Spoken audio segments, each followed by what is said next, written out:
Hello everyone, हर्ष tutorial classes में आपका बहुत बहुत स्वागत है। दोस्तों, आज हम देखेंगे नागरिकता वाला चैप्टर भाग 2 आर्टिकल 5 से लेके 11 में। भारतीय संविधान में भाग 2 में नागरिकता का जिक्र किया है। आर्टिकल अनुच्छेद 5 से 11 इसमें सम्मिलित किए गए हैं। एग्जाम के पॉइंट ऑफ व्यू से ये महत्वपूर्ण है। इसमें अधिकतर नागरिकता से जो भी प्रश्न आते हैं हमने इसमें समाहित कर दिया गया है। और आपको नागरिकता से सबसे पहले प्रश्न बनेगा सिटीजन, जो नागरिकता है सिटीजनशिप में से कौन से आर्टिकल में आता है। तो आप याद रखना अनुच्छेद 5 से लेके 11। अब बात करेंगे नागरिकता। नागरिक के एक व्यक्ति की नागरिकता के लिए नागरिक की शर्त क्या क्या होना जरूरी है। भारत का स्थायी निवासी हो, है ना, और अधिकार के लिए उसके सामाजिक, सोशल, इकोनॉमिकल, आर्थिक और पॉलिटिकल, राजनीतिक, ये तीनों अधिकार होंगे। इस पर किस पर? नागरिक पर। संविधान के प्रति इसकी निष्ठा होगी, है ना। और साथ में आप देखेंगे विदेशी नागरिक पर, जो विदेशी लोग यहाँ पर रहते हैं और उनको सिटीजनशिप जो मिली रहती है, उनको सिर्फ और सिर्फ सामाजिक अधिकार मिला होता है। अब बात करें हम दोनों को डिफरेंस के लिए, देख लिया आपने क्या क्या अंतर है। और उसके बाद देखेंगे मतदाता।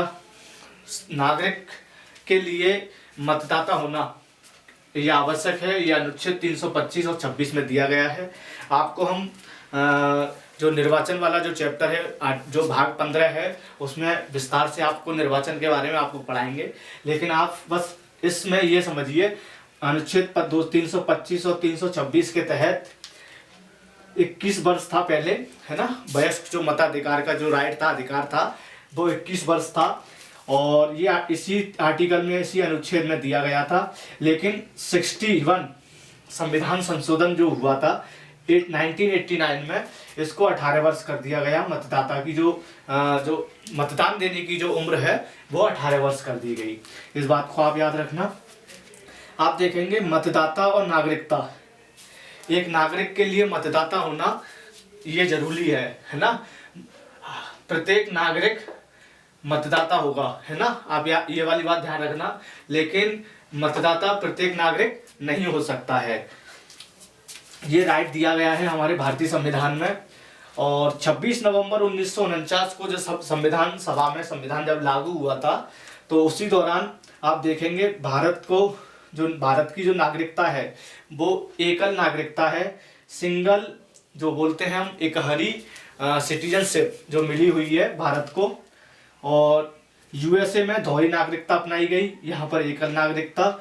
और ये ब्रिटेन में एकल नागरिकता अपनाई गई है और वहीं से इसको अपनाया गया। तो आप ये बात ध्यान रखना, भारत में कहाँ से? ब्रिटेन से इस चीज को लिया गया, एकल नागरिकता को। लेकिन आप देखेंगे कि जो एकल नागरिकता है, जो जम्मू कश्मीर वाला क्षेत्र था, वहाँ पर दोहरी नागरिकता थी, वो यूएसए से थी। आप इस एग्जाम्पल को, एक्सेप्शनल केस अपवाद है ये एक तरीके से, जम्मू कश्मीर। लेकिन जम्मू कश्मीर में दोहरी नागरिकता थी। लेकिन ये बिल पारित हुआ 5 अगस्त 2019 को। जम्मू कश्मीर का जो अलग से संविधान था, अलग झंडा था वहाँ का, तो वो पूरा स्वतः समाप्त हो गया। उसके बाद जम्मू कश्मीर को यूनियन टेरिटरी, जो केंद्र शासित प्रदेश बोलते हैं, बना दिया गया। जम्मू कश्मीर के 2 भागों में विभाजन हो गया। आपको पता है, आप एक तो लद्दाख है और एक जम्मू है, 2 अलग अलग यूनियन टेरिटरी बना दी हैं। अब वो 2 केंद्र शासित प्रदेश के रूप में माना जाता है जम्मू कश्मीर।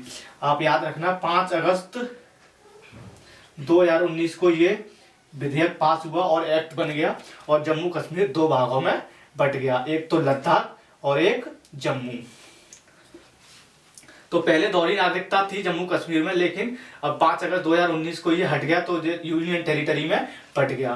तो इसलिए यहाँ पर एकल नागरिकता है। आर्टिकल 5 के तहत देखेंगे आप, संविधान के प्रारंभ पर जो नागरिकता है, जैसे 26 जनवरी 1950 को जब संविधान हमारा लागू हुआ, एक तो जन्म के रूप में और एक माता पिता के रूप में। ये कहने का मतलब ये है, 26 जनवरी 1950 से पहले जो भी लोग माता पिता का जन्म या बच्चे का जन्म हुआ हो या माता पिता वहाँ के निवासी हों, तो ये संविधान के प्रारंभ पर ही ये नागरिकता दे दी गई। और 5 वर्ष पहले से अधिवास कर रहे हों उन व्यक्ति को भी यहाँ पर नागरिकता दे दी गई। तो ये तो आर्टिकल 5 रहा। आर्टिकल 6 की बात करेंगे। पाकिस्तान से भारत आने वाले जो व्यक्तियों को जो नागरिकता दी गई, पाकिस्तान से भारत आने वाले लोगों को नागरिकता दी गई। आप देखेंगे 19 जुलाई, ये आपका 19 जुलाई 1948 है। 19 जुलाई 1948 को स्वतः ही जो नागरिकता थी पाकिस्तान के लोगों को नागरिकता प्राप्त हो गई। उसके बाद 26 जनवरी 1950 को जो भी लोग व्यक्ति पाकिस्तान से भारत आए उनको पंजीकरण के माध्यम से भारत की नागरिकता दे दी गई। ये भी बात आप याद रखेंगे, है ना। तो ये दोनों आर्टिकल आपको समझ में आ गए होंगे, ये भी समझ में आ गया होगा।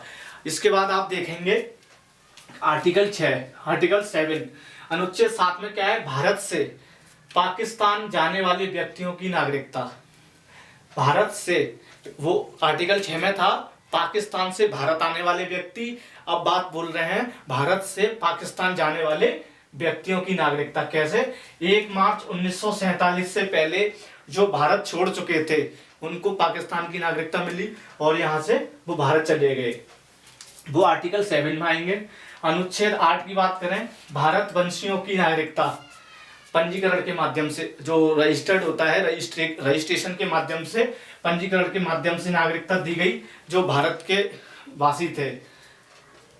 आर्टिकल 9 की बात करें, अनुच्छेद 9 की, नागरिकता का समापन। नागरिकता का समापन कैसे होता है, नागरिक अगर किसी दूसरे देश की नागरिकता अपनाता है, जैसे कि आप एग्जाम्पल के रूप में लें, अगर कोई भी व्यक्ति है, जैसे मैं भारत का निवासी हूँ, भारत का नागरिक हूँ, मैं यहाँ से दूसरे देश की नागरिकता अपना लेता हूँ, वहाँ रहने लग जाता हूँ और पंजीकृत कर देता हूँ, तो मेरी जो नागरिकता भारत की होगी वो स्वतः समाप्त हो जाएगी अगर मैं दूसरी जगह की नागरिकता, दूसरे देश की नागरिकता को अपना लेता हूँ। तो इस बात को भी ध्यान रखना, तो वो स्वतः अपने आप भारत की जो नागरिकता है वो समाप्त हो जाती है, क्योंकि यहाँ पर भारत में एकल नागरिकता को अपनाया गया है, एकहरी सिंगल जो सिटीजनशिप है उसको अपनाया है, इसीलिए एक व्यक्ति 2 जगह की नागरिकता नहीं ले सकता है। हाँ, उसके बाद देखेंगे आर्टिकल 10, अनुच्छेद 10 में क्या कहा है, नागरिकों के अधिकारों का जो बना रहना है, नागरिकों के अधिकारों का बना रहना, आर्टिकल 10 में बात कही गई है। और आर्टिकल 11 में नागरिकता में जो संशोधन होगा वो संसद के द्वारा होगा और उसका जो विनियमन वगैरह होगा, उसका विनियमन का जो राइट है वो संसद के हाथ में है। यहाँ से ही आर्टिकल 11 के माध्यम से नागरिकता में संशोधन हो सकता है संसद के द्वारा। संसद ने अपनी शक्ति का जो नागरिकता में 5 संशोधन किए हैं अभी तक, 5 बोले, जैसे कि देखो आप, संसद ने अपनी जो शक्ति है, शक्ति के जो नागरिकता में 5 संशोधन किए। तो सिटीजनशिप एक्ट 1955, ये आपको पता है, जब नागरिकता अधिनियम तैयार हुआ 1955 में, तो जब से लेके अब तक 5 संशोधन हो चुके हैं। 1986 का, 92 का, 2003 का, 2005 का और 2015 का। वर्तमान में 2019, अभी जो पिछली वर्ष ही 2019 में ये लागू हुआ, 2019 में भी संशोधन हुआ है। तो किसमें क्या क्या संशोधन हुआ है मैं अगले पार्ट में आपको विस्तार से समझा दूंगा। किस संशोधन में, किस नागरिकता अधिनियम एक्ट में कौन कौन से संशोधन हुए, उसमें क्या क्या प्रावधान हुए, मैं अगले इसका दूसरा एक और पार्ट बनेगा, पार्ट 1 पार्ट 2, तो मैं उसको आपको इसके बारे में समझा दूंगा। इसके बाद देखेंगे नागरिक और विदेशियों को प्राप्त जो मौलिक अधिकार में अंतर है, देखेंगे भारतीय नागरिक को और विदेशियों को जो फंडामेंटल राइट हैं, हमारे जो भारतीय नागरिक हैं उनको क्या राइट प्राप्त हैं और विदेशियों को क्या राइट प्राप्त हैं। आप देखेंगे फंडामेंटल राइट में, जैसे आप देखेंगे 15 है आर्टिकल, 16 है आर्टिकल, 19 है आर्टिकल, है ना। उसके बाद में एक 29 है और एक 30 है, ये भारतीय नागरिकों को प्राप्त हैं। साथ में जितने भी फंडामेंटल राइट बचे हैं वो भी भारतीयों को प्राप्त हैं। इनके अलावा जो फंडामेंटल राइट बचेंगे वो विदेशियों को प्राप्त हैं। जैसे आप देखेंगे 14 है ना, 15, 16, 17, 18, 20 है, 21 है, 22 है, 23, 24, 25, 26, 27, 28, बाकी के और जो भी इसमें शामिल हैं। फंडामेंटल राइट 15, 16, 29, 30 ये तो भारतीय नागरिकों को तो है ही, अन्य जो बच गए हैं वो भी शामिल हैं भारतीय नागरिकता में। लेकिन इसके अलावा विदेशियों को ये वाले अधिकार जो फंडामेंटल राइट हैं 15, 16, 19, 29 और 30 ये वाले राइट विदेशियों को प्राप्त नहीं है। आप इस बात को ध्यान रखना है ना। उसके बाद बात करेंगे हम लोकसभा, और जो लोकसभा है और विधानसभा है, इसमें जो निर्वाचन करने का जो अधिकार है, संसद एवं राज्य विधानमंडल में मेंबर जो सदस्यता पाने का जो अधिकार है केवल भारतीय नागरिकों को ही इसमें शामिल किया गया है, विदेशी लोगों को इसमें शामिल नहीं किया गया है। और प्रेसिडेंट हुआ, वाइस प्रेसिडेंट, सुप्रीम कोर्ट के जज, हाई कोर्ट के जज और महाधिवक्ता, महान्यायवादी, ये लोग इन पदों पर जो बैठेंगे वो और सिर्फ केवल ओनली भारतीय नागरिक ही इसमें शामिल किए गए हैं। उन्हीं को ये राइट दिया गया है। जो पोस्टें दी गई हैं इन पर सिर्फ भारतीय नागरिकों का ही हक होगा, अधिकार होगा, अन्य विदेशी लोगों को इसमें नहीं बिठाया जाएगा।